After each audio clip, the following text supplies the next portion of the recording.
बुजुर्गों, नौजवानों, पर्दे की आड़ में मौजूद खवातीन, मंच पर उपस्थित मौलाना मेहदी हसन नईमी इस साहब पार्टी के मंच पे नेता, आ जाए। अस्सलाम वालेकुम साथियों। मौलाना मेहदी हसन नईमी साहब आज का पत्रकार बंधु तशरीफ। ये जो जमे गफीर नजर आ रहा है, इस बात से हम मुत्तफका अलैह फैसला करते हैं कि अब कौम मुस्लिम का सियासी शऊर और सियासी जमीर बेदार हो रहा है। आज हम और आप गौर व फिक्र करें, पूरे देश के कोने कोने में नजर दौड़ाए तो हर जानिब से दलित, पिछड़ा वर्ग, अति पिछड़ा वर्ग, मुसलमानों पर जुल्म, तशद्दुद, अन्याय, अत्याचार हो रहा है। साथियों, इसकी लड़ाई लड़ने के लिए जरूरत थी एक ऐसे कायद की, एक ऐसे रहनुमा की, एक ऐसे लीडर की जो सब समाज की बात करे, जो सब पूर्ण मानवता के हक और अधिकार की बात करे। और क्यों न करे?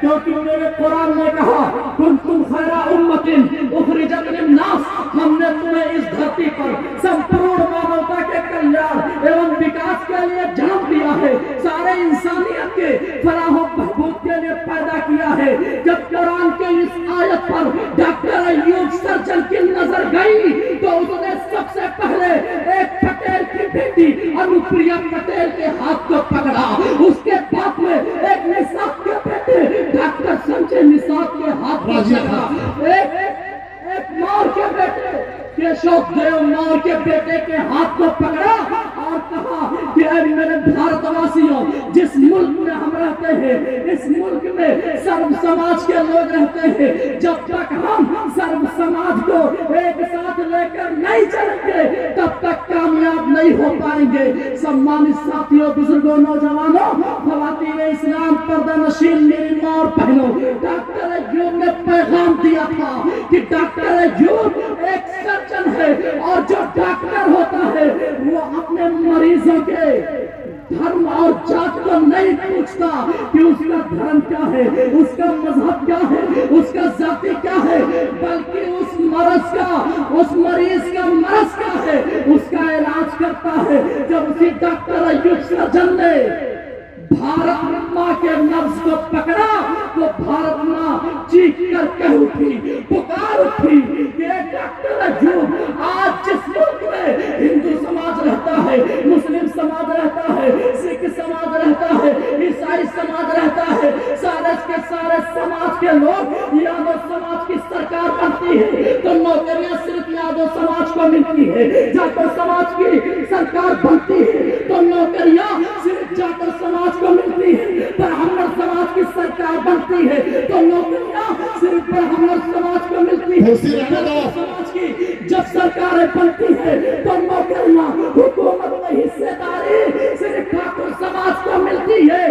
डॉक्टर अय्यूब उठ और अपनी क़यादत के बैनर तले उठ जा और सर्व समाज को जोड़कर मैदान में निकल कि मुझे यकीन है तू सर्व समाज के साथ, संपूर्ण मानवता के साथ, हक और अधिकार के साथ इंसाफ कायम करेगा।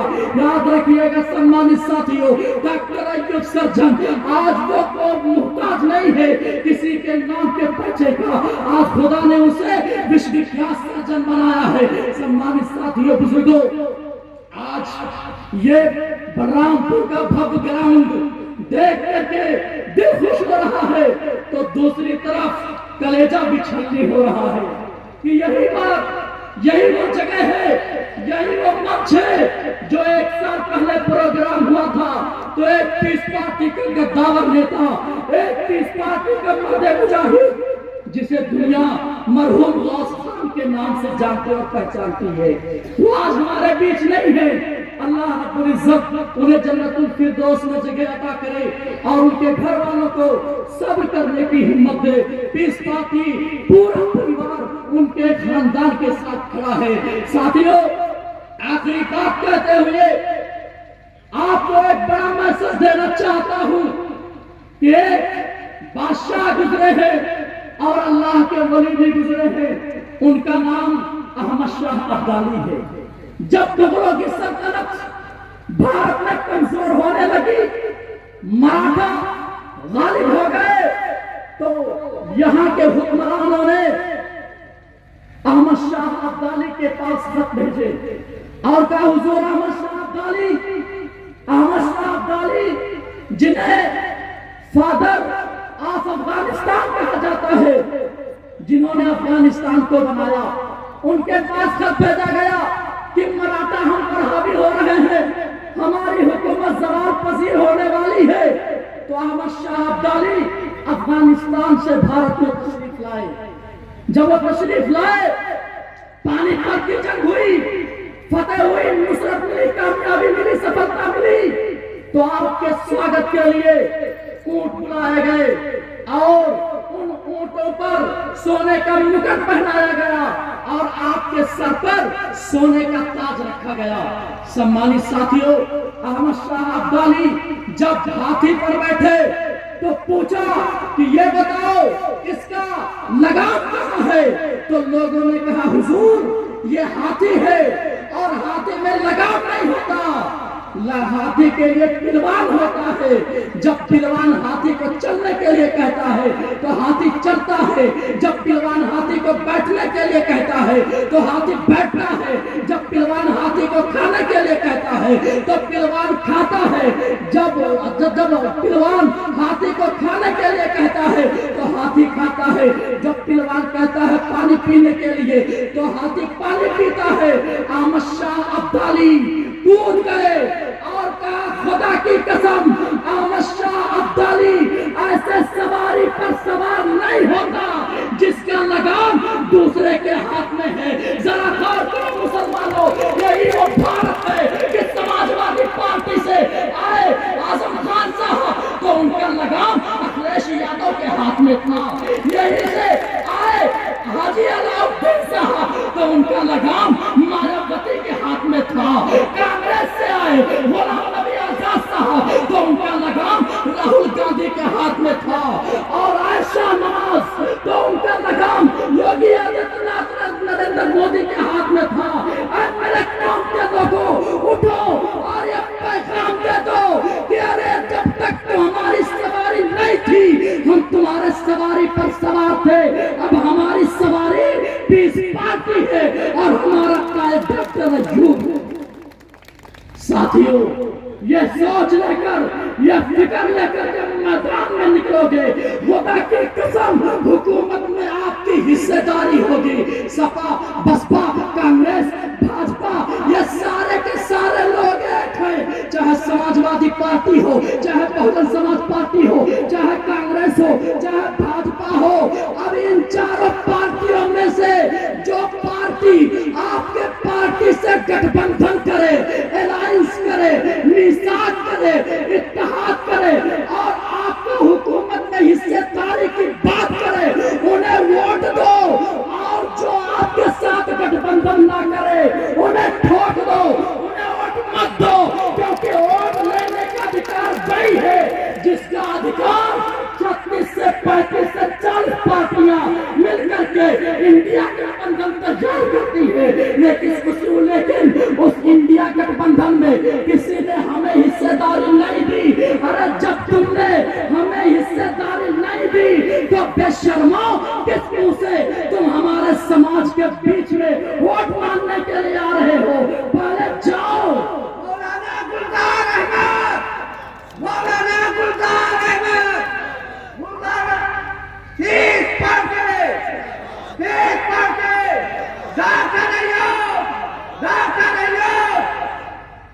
मौलाना अब्दुल रहमान साहब जो साथी आए उन्हें यहाँ आगे लेके आए, है ना? जो साथी आए इधर कुर्सियां थोड़ी खाली हैं, आगे लेके आए। सभी उस साइड में जगह नहीं है, वो सब खड़े रह जाएंगे। एक बार थोड़ा टहल कर सभी साथी, अब्दुल रहमान साहब और सब लोग जरा सा मेहनत कर लें। तो ये जो कुर्सियां थोड़ी सी अभी आपने लगाई है बात में, वो खाली है। सारे साथी इधर जो खड़े हैं हमारे भाई, वो सारे लोग इस साइड में आ जाए, सभी साथी इस साइड में आ जाए। इधर खवातीन है, हमारी बेटियां, हमारी बहनें हैं, जो सारे साथी। और पानी का पीने का एक वो जार यहाँ भी लगवा दिया जाए, दोनों साइड, एक साइड इधर लगवा दिया। सम्मानित साथियों, बुजुर्गों, नौजवानों, सवाल करो, सवाल करना पड़ेगा। अगर चाहते हो कि आपके बेटियों की इज्जत सुरक्षित रहे, महफूज रहे, अगर चाहते हो कि आपके नौजवान ट्रेनों में महफूज रहे, अगर चाहते हो कि आपके आने वाली नस्लें भारत के सरजमीन पर सीना तान करके चल सके, जालिम के आंखों में आंखें डाल करके बातें कर सके, तो आपको सियासी तौर पर मजबूत होना पड़ेगा, सियासी तौर पर एकजुट होना पड़ेगा, सियासी परचम के तले आना पड़ेगा, सियासी रहनुमा का साथ देना पड़ेगा। सम्मानित साथियों, बुजुर्गों, नौजवानों, अब वक्त आ गया है कि कांग्रेस के लोग हमारे बीच में आए, तो उनसे सवाल करो कि सिर्फ तुम्हें हमारा वोट चाहिए, हमारे समाज की गठबंधन में कोई हिस्सेदारी नहीं चाहिए। समाजवादी पार्टी के लोग आए, उनसे पूछो कि तुम्हें सिर्फ वोट चाहिए, हुकूमत में हिस्सेदारी कौन देगा। बसपा के लोग आए, उनसे पूछो कि तुम्हें वोट चाहिए, हुकूमत में हिस्सेदारी कौन देगा। भाजपा के लोग आए, उनसे सवाल करिए कि साहब आपको सिर्फ वोट चाहिए, हुकूमत में हिस्सेदारी कौन देगा।